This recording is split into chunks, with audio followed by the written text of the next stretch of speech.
I want to just thank you for inviting me on this podcast. We met on the tour, and I'm actually not really completely sure what I'm looking forward to, but I'm glad to hang out with you and talk with you about whatever you're interested in. Well, no, I appreciate it. And the reason why I reached out, so this podcast is about a person's core values. So I'm not sure if you're familiar with core values or if you've ever talked about these types of things, but it's the composition that sort of makes up who you are. What are those things that really drive you? How did you identify them? And then how does that show up in your business and what you do in life? So that's really the purpose of this. And I've had CEOs, I've had entrepreneurs, I even had professional comedians on. I've had a lot of diverse people on the podcast because I'm very curious about what this all means to us. And when we were in Croatia and we were in Zagreb and we did the tour, my wife signed us up and I wasn't too sure about it. It was a free tour and, okay, I don't know, well, let's see what happens. And then we met, under the tail or, in the statue in the square. And I understand the significance of it now, but I was really, really inspired by the tour. And you were a great tour guide. And I'm not doing this as a commercial and everything else because I've had very bad tours, but I really enjoyed your the way you delivered things, the humor that you injected, the authenticity that it came from, and just your overall knowledge and the passion from which you spoke. And it was very clear you were actually taking care of us because there was times where a car was coming and it shouldn't be there, and you pulled the driver over and said and you did that. And then when the other groups are intermingling, so there was a big amount of care that was done in those couple hours, and plus how you talked about the history there, and it really made it come alive. And that's where I was like, this is not just a normal tour. And when I got home, I said, this is somebody who I want to talk to more because I want to understand a little bit about what drives you, Luka, and what is it that makes you so passionate about that? And by the way, at the end there was the war tour. We didn't get a chance to do that, but I so want to do that. It's not even funny because that is incredible, and I really wanted to do that. So next time we're over there, I'm gonna have to look you up and do that tour. But anyway, so that's just a little bit of the podcast. Well, and thank you very much for the kind words. You're making me blush. When it comes to taking care of the group, yeah, one of the goals of a good tour is for everyone to survive the tour. So that's high on the list. But yes, thank you for the kind words. Well, trying to do my best. I'm guiding people every day around Zagreb, around Croatia, and then also around the world as well. Just trying to do my best, and if you liked it, and it seems you did. I'm very glad. And of course, next time you come, I'd be glad to take you on the war tour as well, which I find even more important than the regular, let's say, classic tour of the city of Zagreb. So yeah. Yeah, I remember you speaking about it and you talked about the importance of it. And what was interesting is that you pointed out is that Zagreb has, I think, the most amount of museums per square mile, like anywhere in the world. But the one interesting thing that you noted is that there's not a lot of war museums. Like there's the breakup museum, there's the hangover museum, there's the chocolate museum, right? But there isn't something that is so significant to the country. And I don't know if that's part of the healing process or if that's I don't know. And I'd be curious about your thoughts on that. Well, yeah, as I said, Zagreb, is it really, or we just likes to boast with being the city with most museums per square meter in the world? I'm not sure, didn't do my research on that, but so we've been told by the tourist board and everyone else, that's kind of way of branding Zagreb, the city of museums. And it's true. We have a museum on literally everything. You mentioned the broken relationship, the hangover, chocolate, video games, this and that, which are all quite interesting. Many of them are really good, actually, and visited by a lot of people, both locals and then foreign people. But what I believe we lack and we should do more of is museums on some important topics which still affect us today in many different ways. Because first of all, the history of Croatia and the history of this Balkan region, let's call it that way, is quite turbulent. Okay. And there is a saying that the Balkans, the region, has too much history to live with, actually. Because this always was, historically speaking, this always was a meeting point of many big civilizations, cultures, empires, and they all met somewhere in this region. And this region was kind of important for many of them. And that's why you have a big diversity also in Croatia, and not just Croatia, in the neighboring countries as well, when it comes to culture, when it comes to mentality, the food we eat. It's all a lot of influences historically coming from many different sides. And then, especially the last 100 or so years, let's say the 20th century, with the two big wars and then our war in the 90s, the war of the collapse of Yugoslavia, actually four wars of the fall of Yugoslavia, and all the different regimes and states actually changing here. That affects us a lot because not a single family in this region was left alone. We were all somehow affected by those changes and those mostly bad things happening. And there is a lot of emotions. There is a lot of different points of view. There is a lot of, I would even say, hatred still somewhere in the people of this region, unfortunately.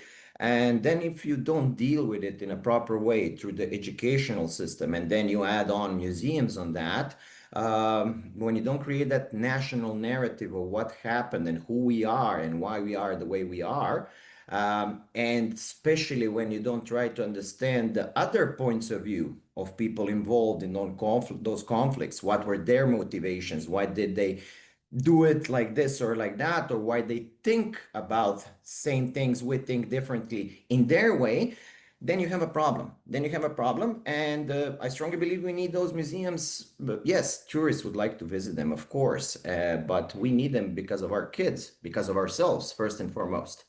And unfortunately, at the moment, the History Museum of Croatia, which is based in Zagreb, is closed due to the earthquakes of 2020, which damaged the palace that hosts the History Museum of Croatia in Zagreb. So now they're doing renovation work. Now they're planning to renovate completely another bigger building also and make, I hope, what is going to be a proper national history museum. So I'm looking forward to that. But until that point, and for the last many years, we didn't actually have a proper museums where you can learn who Croatian people are and how we represent ourselves to foreign people, but also to ourselves. And we need to kind of clarify that and do more about it so that new generations coming, my future kids, grandkids, and so on, are not so emotionally attached to it and they learn about it in a proper objective way so we can move on. Because if you don't have that, then all you learn about it, yes, we learn about it in school, but in school you have a class or two or three dedicated to, I don't know, history of Yugoslavia, which is 50 years, and then you learn about it in, I don't know, 90, 120 minutes and off you go. And Yeah. also the way you learn about it in that age, when you're really not interested much into history, more in a lot of different stuff, then basically what you end up knowing about it is a perspective from the streets, from back home, and not just a perspective, which includes a lot of emotions and a lot of bias, and it's not objective history, and that's why I feel that we need to do it better. When I say we, I'm talking about all of us, but I'm especially talking about the ones that should do that, and those are the ones running the country, actually, especially the Ministry of Culture, Education, and so on. So yeah. Yeah, that's amazing. So Luca, are you a historian or a storyteller? Isn't that the same? uh Well, it could be. Yeah, I guess. well, I did my master's in history and cultural anthropology, but yeah, everything is storytelling, if you ask me. historians are storytellers who should at least tell the objective truth or go as Yeah. close as possible to it. Okay. So I would say both. Yeah. How did you find your way into history? Was that something that you've always done since you were little, or how did you find history? That's a good question. By the way, I I only try to ask good questions. this is gonna be tough. Well, okay, it's me talking about myself, okay? Maybe Yeah. some people that knew me in those times or still know me from those times have a completely different idea of me in those times and so on. But I grew up liking history. I believe it was installed in me, we could say, through my father, who's a history enthusiast and likes to read a lot, interested in that. And as we were growing up, me and my brother, he always took us wherever we went. We would see the historical sites, castles, churches, monuments, and stuff like that. He would always share bits and pieces of history with us and so on, trying to make it interesting. So he was the original storyteller, we could say, and it kind of stuck with me. But how I ended up studying history is a completely another story because it wasn't a calling of mine, let's put it that way. I really didn't know what I was about to do in life. What also was installed on me by my parents is that you finish elementary school, high school, and then you go to the university and you get your diploma, whatever the diploma is, but you get your diploma. So that was kind of, I was growing up in that box. You have to get the diploma. And Sounds like your parents know my parents. Same thing. I, you know, uh, I don't know, from an nowadays perspective, was it strict or not? It was just the way I was growing up. There was no question in my mind eventually that I'm gonna get that diploma, no matter which one, but I'm gonna get the diploma, somewhere eventually at one point I'm gonna start the university and eventually finish the masters, which eventually happened through a different route, to be honest, because after finishing high school, I actually went to study law. Oh, Uh, wow. I back then I was interested in many other things. Studying wasn't one of them. Uh-huh. And After finishing high school, some of my best friends went to study law. I applied, got in, so I went with them, kind of started studying law, which I wouldn't really say if it interests me or not. But at one point, I realized, I don't know, it's not for me. I don't know if I would be a good lawyer or not eventually if I was to finish it, but at one point I decided it's too much studying of some things that don't really interest me. And I decided I wanted to live more, let's say. And then I quit law and actually applied for history and cultural anthropology, which I eventually finished, got my master's in actually. Did you So it did you find that when you started studying history, something clicked inside and you said, "Oh, wow, this is good," or I felt more at home. Yeah, yeah. I felt like I'm not. I don't need to study now. I'm going to read something that actually interests me. Okay, different periods of history, as history on the faculty is taught chronologically from prehistory till today, basically. So some topics interest you more, some periods interest you less, but it was all better than studying the laws and all the boring stuff, which I find boring at least. So for me, it was like, now I'm studying for the exam, but also I'm reading things aside, watching movies on it, and so on, kind of broadening the view on some topics, which actually ended up being interesting, very interesting for me. So don't get me wrong, it's not that I love studying, but I love reading about it. So it was quite interesting. Yeah. what's your favorite period of history that you like reading about or learning about? Oh, I ended up specializing. I did my master's on modern and contemporary history, which means 19th, 20th century, basically till today. But I don't know. I like ancient times, Roman, Greek civilizations, love them. Egyptians as well. Yeah. Medieval times, I love Have that. you ever gone to Egypt? No, not yet, not yet. That's a big wish of So mine. yeah, I've been lucky to do some traveling in the world, and I went to Egypt twice. Oh, And I nice. actually went in one of the pyramids. So Ah. not the big one. So I had a really amazing tour guide when we got there. So this is how I know tour guides, right? So this gentleman, and this is when I was working for a different company. They set me up with a personal tour guide and everything else like this. And this gentleman was he was Egyptian. He was became an Egyptologist in Canada. So he went to school in Canada and then he came back. And this guy was just incredible. And he sort of said, this is when this is the time that you want to go because it's not crowded. You know, there's like Mhm. crazy, you know, people everywhere. So he brought me to one of the pyramids. He said, you can go in the big one, which everybody wants to go into. But he said, if you go into this one, it's the exact same thing. You get the same experience. You won't have to wait as long, and you actually may get more Mhm. time to enjoy and appreciate it. Yeah. And he was so right. And I went into the middle pyramid, and this is how funny. Like, I'll just share a really quick story. How Americans can get picked out so easily. So when you go into the pyramid, you walk up this little ramp and to the entrance. And there was a gentleman, you know, in Egypt they have the long robes that they wear. I don't know what they call them, but the gentleman had his back to me and he was sitting there, the ticket holder. And then he stands up, turns around, he goes, "Ah, American, American!" And I look at the guy, and he's got a hat on. It's a New York Yankees hat. He's probably switching then. He has a bunch of them for every other nationality that he meets. But yeah, uh, But it was amazing. So if you get an opportunity, you know, I'm telling you, okay. incredible. Yeah, I'm gonna ask you probably more about Egypt off the record because my mom for the last year has been begging me to organize a trip to Egypt.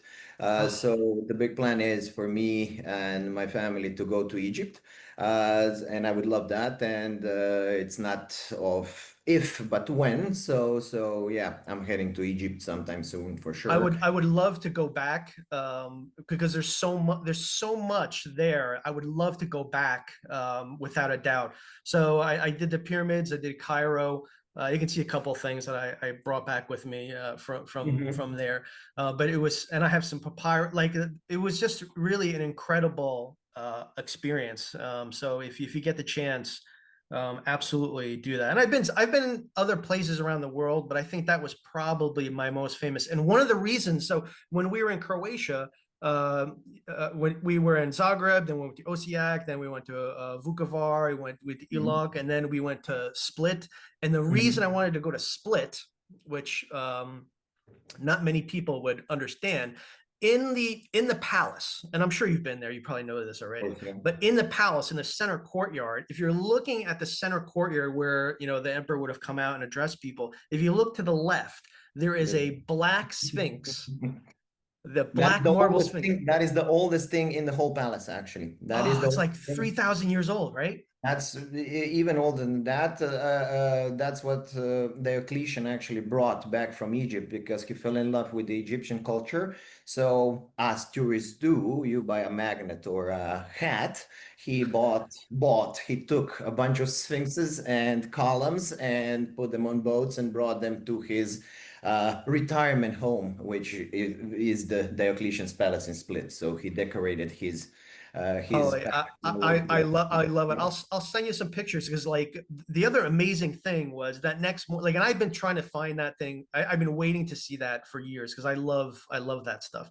And the next morning, I got up super early when there was not many people around. You know, and then I went to that place and there was nobody around. So I literally climbed up that little wall. I shouldn't even be saying this. I climbed that little wall just to get close to it and to touch it. Yeah, And yeah. I actually touched like I said, I shook hands with the Sphinx.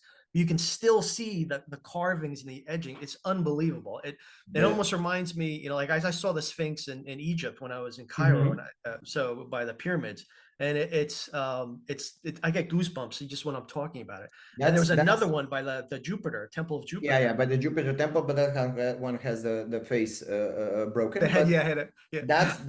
that's one of the things what you just mentioned, giving you goosebumps. That's the thing that how probably I fell in love with history. And that also probably has to do with my dad, mostly in those formative times, years growing up. When you feel when you feel the history, I don't know how to explain it in how to say it in better words, but when you feel the history, for example, that Sphinx that you mentioned in Diocletian's Palace in Split, when I'm guiding people around Split, I always try to point out that that Sphinx is in the exact same spot where it was when Diocletian was walking through here. Isn't that So if he amazing? went out and looked to the right, he saw that same Sphinx that you're looking at right now. And that Sphinx is way older than him and the whole palace and everything. He brought it there, put it there, and still in the same place. So if you walk around it, you do the same as Diocletian did some 1700 years ago. So that's what, kind of reliving the history, feeling that being part of history, that's what kind of brought me closer to it, actually. Yeah. So That, like I said, literally, I'm literally getting goosebumps as you're talking about that. I mean, it was so and maybe I'm just weird like that because I like that. I like the Egyptian stuff. I don't know, but it was wait. really, really probably the highlight of going there and seeing that. Not like Zagreb and no second, all the places were great. They really were.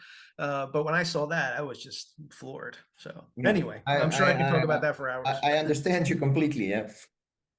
So, so how did you go from your master's to Free Spirit? That's the tour company, right? Is that Yeah. did you found that or co-found that or how did that come Uh, about? Two friends of mine founded it in 2014, and then I joined with them in 2015, and now I'm working them. I'm a co-owner now, and we're doing growing business, let's say, together. I don't know. While I was still on the university studying, actually, I got a chance. I like to travel.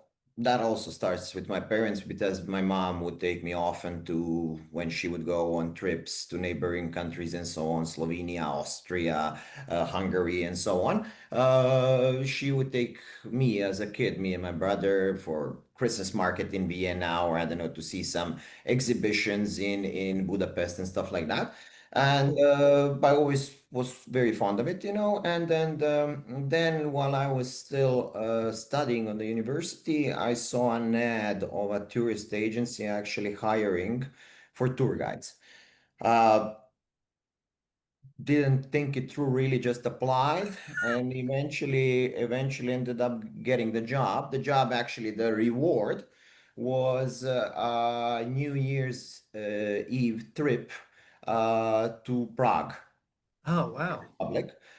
So I ended up guiding a group of young people in Prague, and liked it very much and continued doing it basically ever since. I had some breaks in between and so on, but I liked it very much. My perspective back then was somebody gives you money to go traveling, and there you can have fun with people, drink with people, party with people, and is there a better way of Of living? living? No, I don't think so. I think that's pretty So good. for me, it kind of stuck with me in that sense, and it still does. It still does in a way that I love what I do, what I ended up doing, because then when the guys joined the company, at the same time I was doing the exam to get a license to be a tour guide in Croatia. You have to get a Uh, license? yeah, basically. If you want to be a tour guide in Croatia, you have to finish the exam for tour guides, Oh, and then you wow. have to finish the exam for every county you want to guide in Croatia, which is kind of a ridiculous system because Croatia, with a population of less than 4 million people, is divided into 21 counties. Oh, And wow.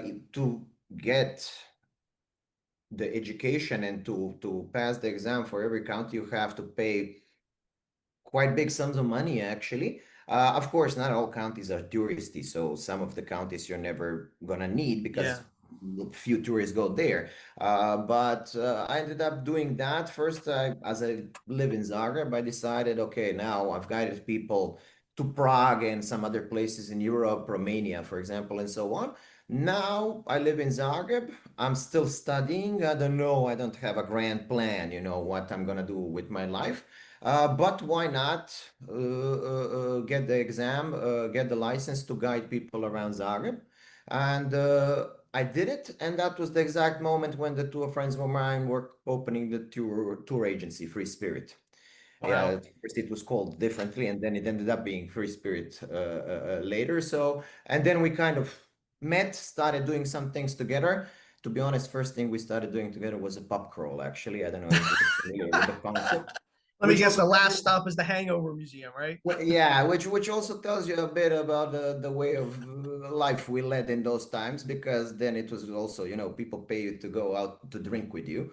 And then very soon after that, we realized, okay, nobody sane can do this more Yeah, than long one term. day a Yeah. week, because if you're sober, then everyone's having fun and you're bored, and you are there to entertain them. And if you Yeah. get drunk, then obviously you cannot do it the next day.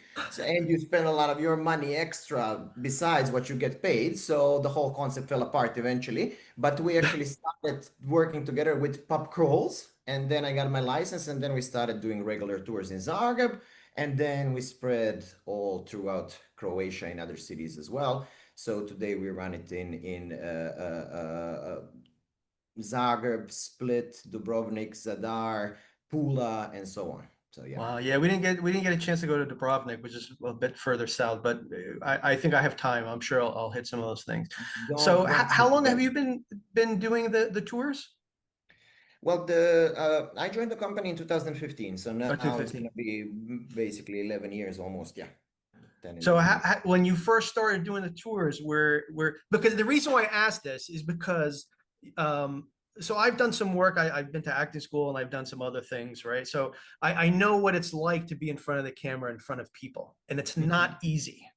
Mhm. And you came off so well polished and so like I don't want to say it was authentic, but you definitely were prepared and had a mastery of sort of not only the material is one thing, right? But when you're in front of people, you have to have that stuff down so well that you can take control of the environment, which you did, like I said, incredibly well. You were you were navigating traffic, you were giving directions to other people, you were saying hello to shop owners and everything else. So it was pretty incredible. But do you feel like that's how you started out, like, or how long did it take you to get comfortable like that? Not even close. Not even close. Thank you for the kind words, but not even close. That's a process and progress, we could say. I've speaking of acting, I liked acting in elementary school. I went to acting classes and stuff like that. But I feel of myself as an outgoing person, so kind of the personality. But uh, it's all a process of tries and failures, we could say, because when I started doing tours, it was like, okay, I'm gonna guide those people, and I prepared myself when it comes to history and everything I want to talk about and so on. But in the end, yes, knowledge is one thing, but the most important thing for me on guiding tours is the delivery, actually. Tour guiding, I feel like tour guiding is somewhere in between teaching a proper university class and stand-up comedy. It's right there in the middle of it somewhere. And the best way to get through it, if you have the personality, let's say the charisma for it, because outgoing people are going to be more adapt to it than maybe somebody of different character. But then you look at people. That's the best feedback you can get. You have 10, 20, 30, 50 people standing in front of you. You start talking. If they're all looking at you, and if they're looking at you half an hour later, and they're eager to ask questions and interested in some stuff, then that's the way to go. You got When them. they take out their cameras, first politely try to take photos and not listen to you, and then you, after half an hour, see that half of them are either missing, because don't forget, I started guiding free tours, which means you can leave any point you like. Didn't happen often. Don't get me wrong, I'm joking, but when you lose the interest, it's very visible. It's very visible, and in the end, uh, I always like to present it as a two-way Yeah, like a conversation, not me talking ex cathedra, to the people. And it's very easy to notice when somebody's not interested in you. And that's when you need to change things, maybe straight away, maybe think it through for the next tour and the other tours and so on. And then somehow through progress, you get there. You get there eventually that you can keep people's attention and that you can find that fine line. Because also an interesting thing is with free tours, which I find a very, very interesting and a motivating concept. Uh, you're not paid anything upfront. And an even more interesting thing is that you don't have a unified, homogeneous group. It's not a private tour, a Yeah. family from the US, okay? All from the same city, all from the same home, pretty much same interests and so on. It's not a group of art historians from Sweden, which are of the same age with the same interests and so on. And then not very easily, but in a short period of time, you realize what they're focused on, what interests them most. Okay, those guys want to learn more about history. They don't care about nightlife in Zagreb, for example. On Right. a free tour, you get a bunch of people, 20, 30, 50 people coming from all parts of the world, of different ages, different backgrounds, different knowledge, and most important, different interests. The younger ones, yeah, they would like to learn something about history, but where is the cheapest beer in this city? Okay. While the others, if you start talking more about going out, showing them clubs, everyday life in Zagreb, coffee culture, and stuff like that, the older ones, let's say others, would be more okay. Why don't you talk about medieval history? And then you have to find that fine line. If I start talking about medieval history in detail, the younger ones are going to hang themselves, okay, or just plainly leave, and another way around. And then through progress, through training, we could say, on real life people, you somehow find that fine line to satisfy everybody on the tour, and to deliver it in an interesting, hopefully fun way. So Well, yeah. I think you accomplished that. And that tour that I took, and I know took years to craft, because, it's not something that anybody can do, right? And you make it look so easy. It's almost like anybody thinks that they can do that, right? That's how easy, Yeah. you sort of, I don't, The I'm not hardest sitting. thing is the hardest thing is to make it look easy, okay? But Yeah, yeah, yeah, it's not what I realized while working as a tour guide. You visited me on a free tour in Zagreb. Okay, I do free tours. I do tours in general all over Croatia. I also guide Croatian people around the world to foreign countries and so on. And it all, when you learn on one tour, which was the free tour of Zagreb for me to learn on, then you can actually adjust wherever you are. If you prepare yourself well, let's say you have the knowledge. Of course, never are you going to know everything right. about everything, but you're prepared well, which is important because it gives you confidence. Because if you know you lack some topics and so on, then you're kind of scared in a way, avoiding those topics, not opening them, or you're scared of possible questions of people, what's that? I don't have a clue. So let's say Yeah. you have the knowledge ready, then when you learn how to deal with people in a way to present those subjects in an interesting way, then it's easier. So I've trained on the tour in Zagreb, let's say, but I feel that it made it very easy in a way for me to deliver other tours, even around the world. Because one thing which I realized, for example, is you imagine a big sheet of paper with a lot of information. Knowing what I do now, after guiding many, many people, is I can, very easily highlight the topics which are going to be interesting to the people. First, I highlight those which I cannot miss, and that is the basis of it, the historical cultural background that you cannot explain anything without, which might even be boring to some people, but it needs to be said. And The then you basis of add everything. add the trivia or the curious facts or something that I now feel people are interested in, and I can recognize that. So, so that helped me a lot with the final delivery, to pick the information, to put them all together, and to deliver something that I hope in the end ends up being interesting and fun. So yeah. Well, like I said, if it wasn't interesting and fun, I wouldn't be bothering you on the other side of the world to have a chat. Thank you. So the one thing I am curious about, though, we talked a little bit about core values and those things, that are important to individuals.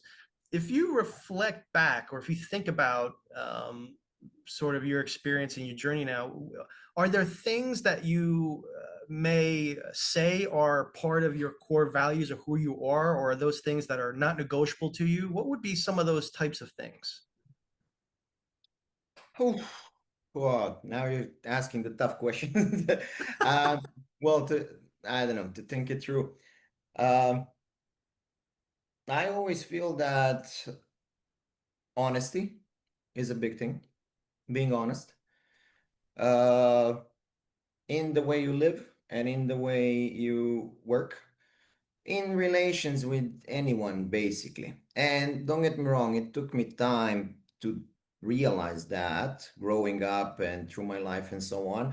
Uh, I strongly believe that honesty is the best you can do, because sometimes, even in personal relationship, and then in work relationships as well, if you're being honest, not brutally honest to hurt someone, but just being honest, stating your opinion, backing it up with arguments, why you think that way and so on. Maybe the other person is not going to like it at first. Maybe it's even going to hurt. But eventually, on the long run, I believe, I function in that way at least, that I'm going to appreciate that person more for being honest than doing something behind my back, or being fake, in a way. So I try to be honest with people and expect them to be honest with me. Don't put gloves on and make it more beautiful than it is. Tell me the way it is. I'm gonna deal with that. And the quickest way I'm gonna deal with that is if you honestly tell me, okay, things are so and so. In a personal relationship, in a work relationship, in any way. So honesty for sure, and being true to yourself, because we're all different characters and we're all, different people in many, many different ways. And although my perspective of life, for example, is just that. It's not the objective truth. It's my perspective. It's my way of seeing things. But then again, stick to it in a way. Okay, stick to it in a way. Don't shape yourself to other people's opinions and requirements. Yes, we can talk about compromise. Okay, of course. But be who you are, believe in that, and try to find your space under the sun for who you are in the way you are, and don't let other people shape you too much. Yes, you learn and you grow as a person, and it's not you have to be a different person every other day. You have to grow in a way, and when you reflect on yourself 5 years ago, 10 years ago, you laugh at some things, the decisions you made, the way you looked at the world, things you did in work, for example, as well, which means you've grown to a certain point, you're changed, and that's okay. That's all under influence of other people as well. But also stick to yourself and for yourself, okay? Especially in a work environment and so on, but even in personal relationships. There's a certain point when I believe, have to say, okay, that's not for me. I might quit this, or I might quit this relationship or anything, because it's not for me. I'm not gonna adjust myself anymore because I don't feel comfortable doing it anymore. Yeah. So, I kind of being honest, being true to oneself, that's something I believe. Now I sound very, I don't know, philosophical or That's wise, fine. We love which philosophical. which I That's good. which I don't like being, but now you made me think, so I'm just speaking out loud. So yeah, maybe it's idiotic, I don't know, No, but no, I don't think that is at all. And the interesting thing is, I think when I have these conversations, it almost forces people to think about it, which I think is the cool part, it right? is. Because it's almost like an awakening that you realize why you're doing some of the things that you're doing. That's why I asked, and you're a perfect example. So my impression, when you talked about honesty and being true to yourself, those came through in your tours. So when you say that, it's not a surprise to me. I'd love for you to dig more and come and think about other things when you get a chance. And maybe next time I'm in Croatia, I'll look you up and we'll have a beer and talk about it. But that's beautiful stuff. So thank you for sharing that. Well, my perception of myself and the values might change with after a few beers, but okay, I'm willing to go through it with you. Then you can really question me, and then I'm not gonna stop ever, believe me. But yeah, it is what it is. Well, I look forward to having that conversation in person. I'm not sure when the next time we'll get over there, but But you're not gonna record that one. no. That one will be yeah. So if the interesting thing is you've seen literally thousands and thousands of people on your tours Mhm. from different countries, from different walks of life. You had mentioned this. Do you see that there is any?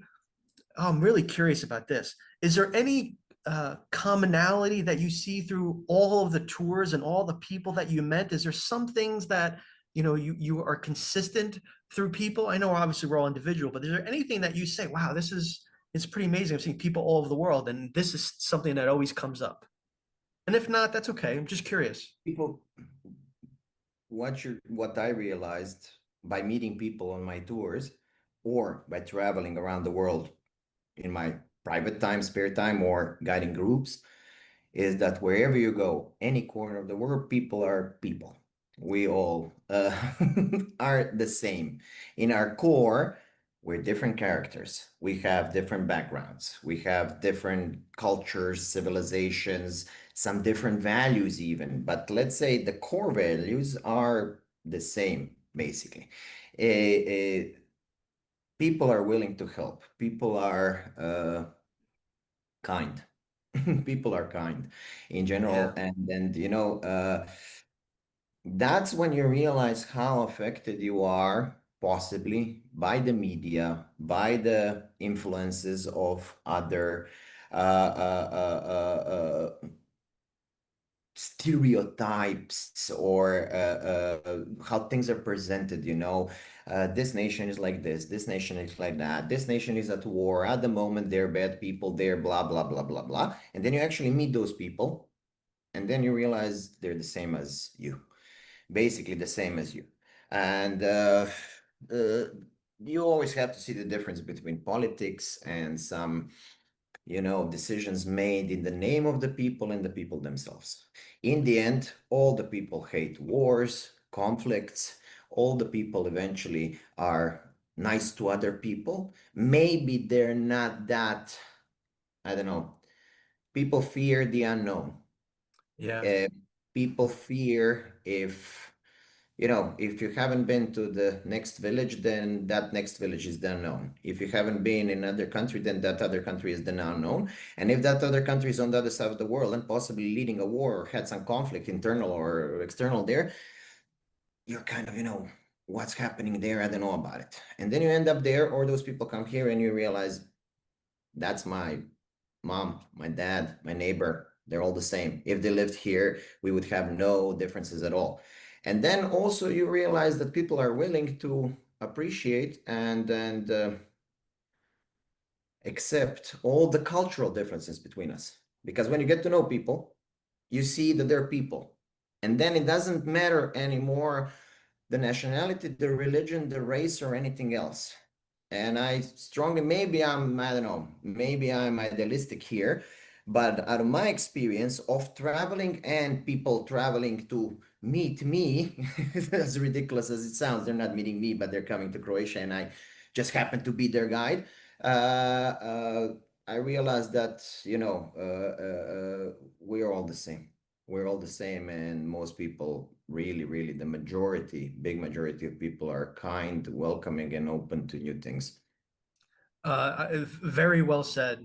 Could have said it better myself. It almost reminds me a little bit about the story that you tell about Zagreb, the two towns, right? The two hills. Yeah. It's almost like a micro version of what we do here. I mean, you can literally go back and see those lessons repeating and learning. So that's pretty wild. And when you said that, it brought me right back to your discussion on the two pieces of Zagreb, the two hills.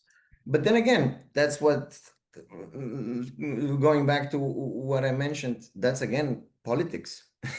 Because in Yeah. general, those two towns, probably the people would hang out together and drink beer, Yes. and maybe they did, but that's again politics on a small local level. But that's bishop on the one side, governor on the other side, who's right, who's wrong, who has more influence, who has more power, more land.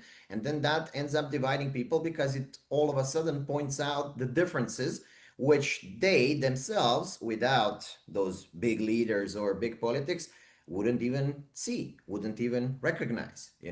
They would think of themselves as neighbors, as probably friends. That would be the Yeah. first to approach another person. Hi, how are you? What do you like in life? Okay, I like this. Let's talk about it over a beer. And then somebody comes and points out that, oh, but you're not of the same religion, or all of a sudden you're not of the same nation, or you're not from the same town, or I don't know. And that's when things go south. It seems like it's the same story, generation after generation.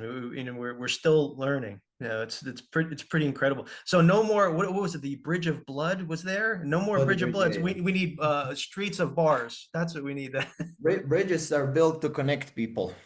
Yeah. It takes it takes quite an effort to make a thing of a division between people and of a bridge that connects people to end up being called the bloody bridge.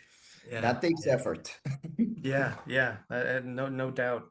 Uh, Luke, I'm curious. Another thing I'm curious about is if you were to reflect, who are some of your heroes that you've grown up with, or people that Mm. inspired you? Who would some of those people be in your life? Oof. I don't know. I always like to question authority and stuff, but people I grew up looking up to, of course, are my parents.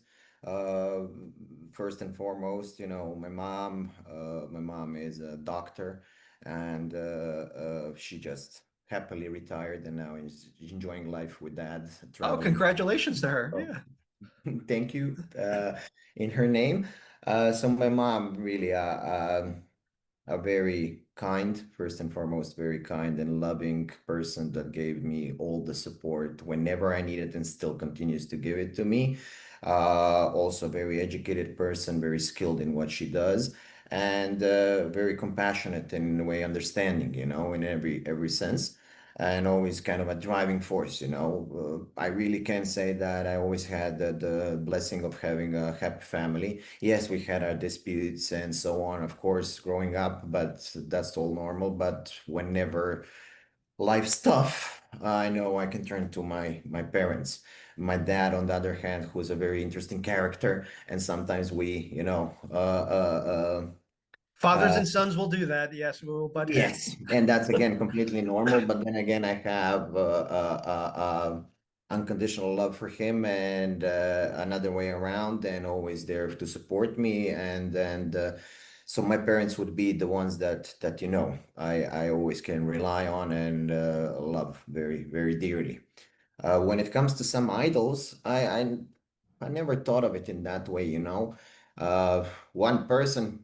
This might sound ridiculous, in a way, but for example, I always growing up, watching sports and so on. Football was my passion, still is today, but I also like basketball.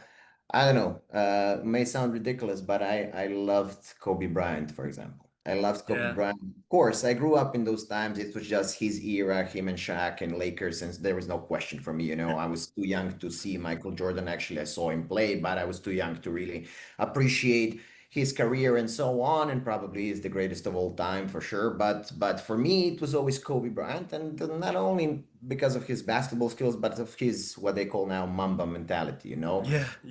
Yeah. Being very focused, hard work, grinding, and so on. And if you want something, don't wait for it, go grab it.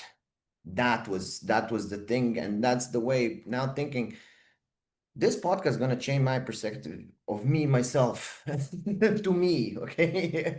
Because now you're asking questions and I'm thinking it through. But in a way, I like to think I live my life in a way, you want to make something happen, give it a shot. It's not going to happen if you don't try doing it, and do the best you can. And then if you fail, at least you tried. Okay. But if you haven't even tried, you're just sitting on a couch and thinking, oh, what could have been. That's a missed opportunity. And that's kind of that Kobe Bryant Mamba mentality, hard work, getting there, making things done, doing it the best you can. That's also a thing I believe in. If you're doing something professionally, especially, and if somebody pays you to do it, then why not try to be the best as you can in it, because after all, it's going to turn out better for you, and you're going to be more satisfied with it. And eventually, especially if you work with other people like I do, that's going to bring them more joy. And then altogether, we're going to have more fun. It's going to be better. And then, everyone's going to be satisfied about it. So, try to keep the quality level and always improve it, and think through what you do. Do you get energy from your when you're speaking with crowds and you're taking your tours through? Do you feel the energy come back to you? Absolutely. Absolutely. It's both ways. Both ways. For example, let's take again the example of the tour in Zagreb. I've guided the tour a million times. For me, I can be on autopilot. Okay, I can just turn myself on and think about what I'm gonna eat later in the afternoon. And You are a still, stand-up. You are a stand-up comedian. This is what it's a happens in stand-up routine. It's comedy a too. Yeah, routine. It is. That's why I'm yeah. that's why I'm saying that it's close to stand-up comedy, because for me at least, and I know my colleagues as well, we talk about it a lot and so on. It's a routine, you get the jokes. Some jokes I made up, tried them, then adjusted them to the reaction of the crowd. On the other hand, I picked up many jokes, okay, without don't want to hide it. Somebody dropped a bomb in the middle of my speech and everyone laughed. Okay, I'm I'm taking taking that. that. Yeah, I'm taking that. So, yeah, absolutely, absolutely. And what I was trying to say is that I can guide that on autopilot, and sometimes I do, and then I click back in and I see I dropped a joke and everyone's joking, and then I realize, oh, I'm good at this, in a way that I was out of my head somewhere else, and then but that's a routine. Everyone can do it. If you do it as many times as I did, you yeah, can do it. But then again, you must feel, and I at least do feel the energy of the crowd. Because the first point for me always is to try on the first stop, when I see the people, when they make my impression of me, I make the impression of the group and so on, to try to make them laugh, to break that wall, let's say. And that's why I also like bigger crowds. I prefer bigger crowds to smaller crowds, because on a tour you can have from one person or two people, which is a private tour. You can go up to, I don't know, 50, 60 people. And I prefer a larger crowd, on the larger side, 40, 50 people, because no matter how stupid the joke is, somebody's going to laugh in a bigger crowd. And then others, which might, because it's a very interesting from a social sociology perspective for me as well, because the crowd also has its own way of thinking, which they're yeah. not aware of if you ask them that moment. But if nobody laughs, am I going to be the one who's going to break the ice? People might feel I'm stupid and so on. Or this is a very funny joke, but I'm going to bite my lips Lip. and Yeah, not yeah. laugh because nobody else is laughing. And then it just, by the numbers, it ends up that you have a crowd of, I don't know, 20 people and nobody laughs. And it's a good joke because you tried it on It works. 100,000 people, and it's a good joke, okay? It's not because I made it or I picked it up, or it's a good joke because I tried it on people laughed, okay? And now nobody's laughing. And then I'm like, okay, I have to break it, because as soon Yeah. as they start laughing, then in the mentality of the group, it's like, oh, it's allowed to laugh. Now let's laugh. Let's give it all. Because believe me, I had groups, and not few of them. Okay, I've been doing this for some time, but I had groups that, not a single laugh. Everyone's like giggling, smiling, but not a single laugh. And I'm guiding the same tour I guided a million times, and I know those jokes are Good. okay. Yeah, At yeah, yeah. least okay. They Okay. work. There should be at least one or two good laughs in a 2-hour tour. Okay. Out of my experience. And then when the tour ends, I say thank you and I bow, and then people start applauding. And then they all of a sudden start applauding harder because all that energy that was Yeah, kind of tension. kept Yeah. in them explodes now. And then they approach you and tell you it was an amazing tour, shake your hands and stuff like that. And then I'm thinking, you should have showed me that on the first stop 2 hours ago because it would be a better experience for all of us. Okay, for all of us. So for me, it's very important on the first few stops to kind of get to know people in a way to make them laugh, to break that Yeah. ice, and then it's all going smooth. Because if you don't, then that erupts only maybe on the last stop, which is, kind of awkward in a way. I don't feel a bit awkward because I've got it many tours, so I don't. It's not that I don't care. It's just like I know You know this. what's going on. See, Yeah, these are signs, and this is evidence of a professional at their craft. So you are a professional at your craft. So some of these things that you're talking about take years for like professional comedians and performers to sort of get, and for me, for me, you're nailing it all. Thank you. Thank you very much. I don't know if I think of myself as a professional or not. I wouldn't even label it in that way. What I can say is that from the get-go, I was thinking things through. I was trying to think things through. Okay. Okay, this was like this. People didn't like this, didn't like that. This was maybe boring. Oh, I got a good reaction here. This stays, in my act. Let's call it that way. And then you think it through, adjust, and that's why I always, as I work with other guides, educate them and so on, I always tell them, you have the opportunity that you have to test your performance on real life people. Yeah, Which yeah, means eventually it means that when you start, nobody really, some are better, some are worse, but nobody is the best from the get-go, which means there's quite an amount of people that are going to suffer on your tour for then thousands of others to actually enjoy it, But your goal is to make that group of people that suffers on your first tours as small as well, possible. To yeah, improve yeah, as much as you can is as short period of time as you can. And the best way to do that is to think it through. Because if you drop the same joke 3 times and nobody laughs, then that's not a really good joke. yeah. I got to get rid of it. Change it, adjust it, or completely erase it, And then when you think it through, when you make let's say a structure of the whole tour, which I actually did, and that's how I'm educating other guides to think every segment of it through. When I start that education process, I tell them everything I'm going to say to you now is going to be it's going to sound perfectly logical. Okay, you're going to say, okay, of course I'm going to do that like that.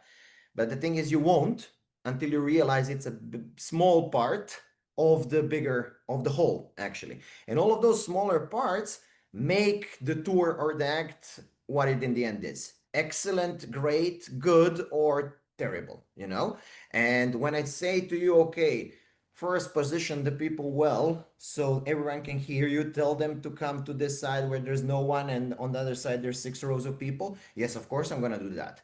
Yes, Yeah, yes, but if you recognize it, then you're going to do it every time and it's going to become normal for you, completely normal. So when you take all those small pieces and, for example, you stop on a stop on a square.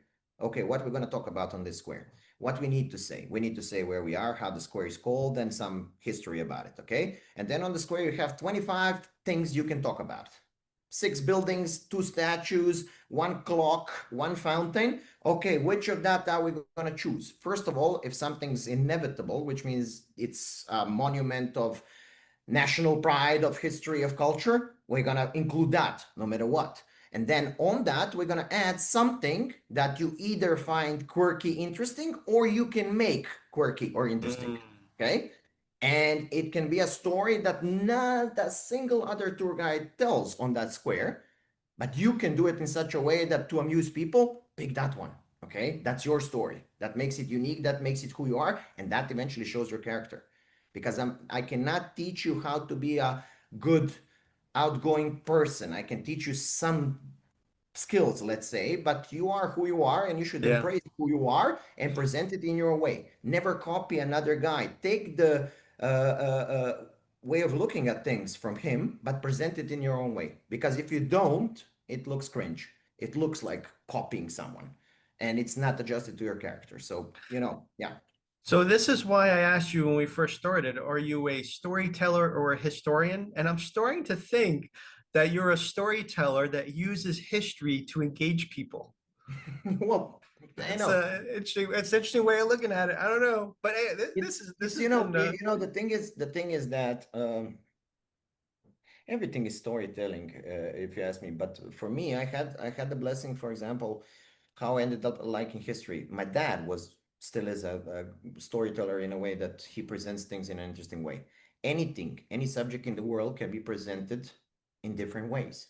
And if somebody presents to you in an interesting way and makes an effort out of it, then you're going to like it more and you're going to get more interested in it. And in your formative years, elementary, high school, I always had amazing history teachers. yeah, I always had, hopefully nobody's watching this, but I always had bad physics teachers. Okay. That's why I don't have a clue about physics and I don't care much about physics, although it affects my life more than history does. But I don't understand it. I don't care about it because it was boring classes. But when I yeah, came to the history class, alongside my rebellious youth and different interests and so on, somebody kept my attention on those topics because they took an effort to present it in an interesting way.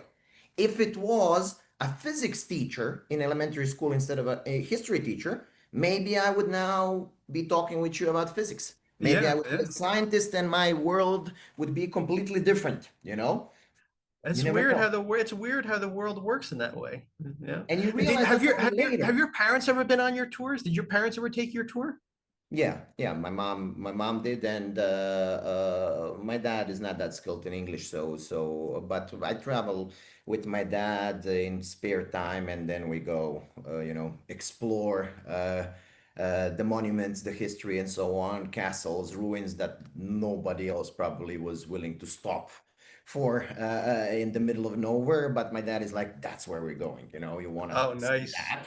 And then we're talking about it, this used to be here, this used to be that, and so on. So yeah, we do more private tours, let's say intimate family ones. Very cool. Very cool.